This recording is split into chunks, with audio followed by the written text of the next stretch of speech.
স্বাস্থ্যবিদ doctor Syed দিগন্তের কথায় বিজ্ঞানী সভাপতিত্বে অনুষ্ঠিত হয়। বক্তারা বলেন, ধর্মগুলি যারা মানুষকে বিভ্রান্ত করার চেষ্টা করছে তাদের বিরুদ্ধে সকল ধর্মপ্রাণ মানুষকে ঐক্যবদ্ধভাবে প্রতিরোধ করে তুলতে হবে।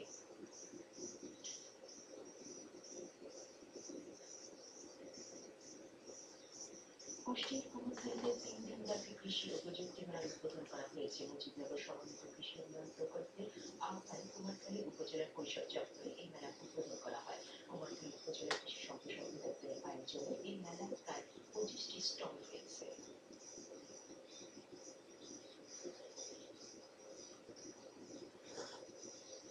লালনের আধ্যাত্মিক তত্ত্ব ও দর্শন মানুষের কাছে পৌঁছে দেওয়ার প্রত্যয়ে মেদিনীপুরে ২ দিনব্যাপী সাধু সমাবেশ অনুষ্ঠিত হয়। পার্শ্ববর্তী কয়েকটি জেলা থেকে সাধু ও বাউল শিল্পীরা সমাবেশে অংশগ্রহণ করেন। বক্তারা বলেন, জাতি ধর্ম নয়, মানবতার মূলমন্ত্র প্রচার করাই এই জগতের মূল কাজ। চিন্তা হলো কিলাবাইয়া ওঠে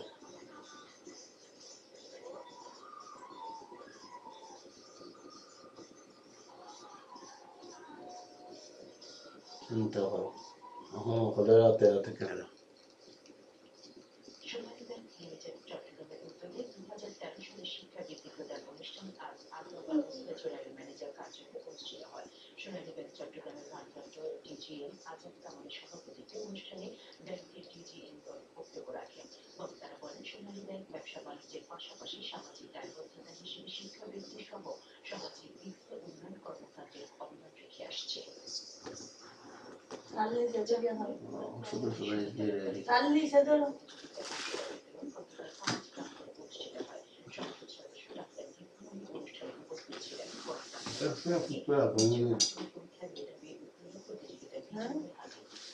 সে বাস কে মতো খাওয়াইব না।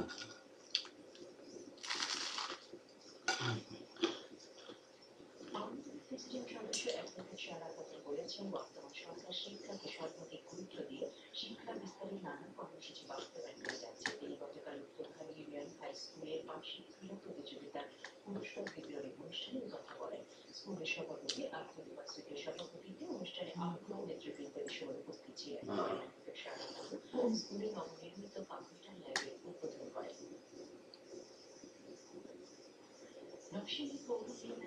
তো এর জন্য ইতালি অত খারাপ।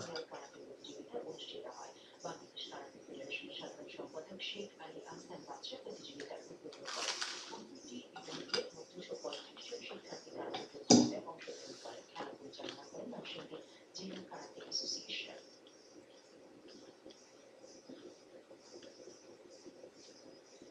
বাংলাদেশ ক্রিকেট বোর্ডের আয়োজনে এবং জামালপুর জেলার ক্রীড়া সংস্থার ব্যবস্থাপনায় স্থানীয় বীর মুক্তিযোদ্ধা অ্যাডভোকেট আব্দুল হাকিম স্টেডিয়ামে মাঠে আজ ইয়াং টাইগার অনূর্ধ্ব ১৪ জাতীয় ক্রিকেট প্রতিযোগিতার ফাইনাল খেলা অনুষ্ঠিত হয়। ফাইনাল খেলায় অংশ নেয় বিকেএসপি ও চট্টগ্রাম বিভাগ। নির্ধারিত ৫০ ওভারের খেলায় বিকেএসপি ৪৯ রানে চট্টগ্রাম বিভাগকে হারিয়ে চ্যাম্পিয়ন হয়। পরে চ্যাম্পিয়ন ও রানার দলের মধ্যে ট্রফি বিতরণ করা হয়।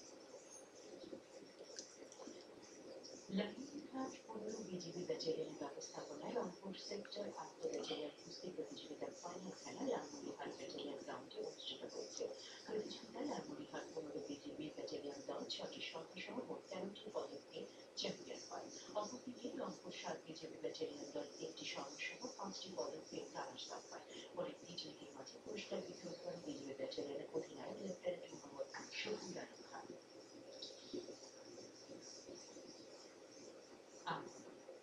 আজ বিকেল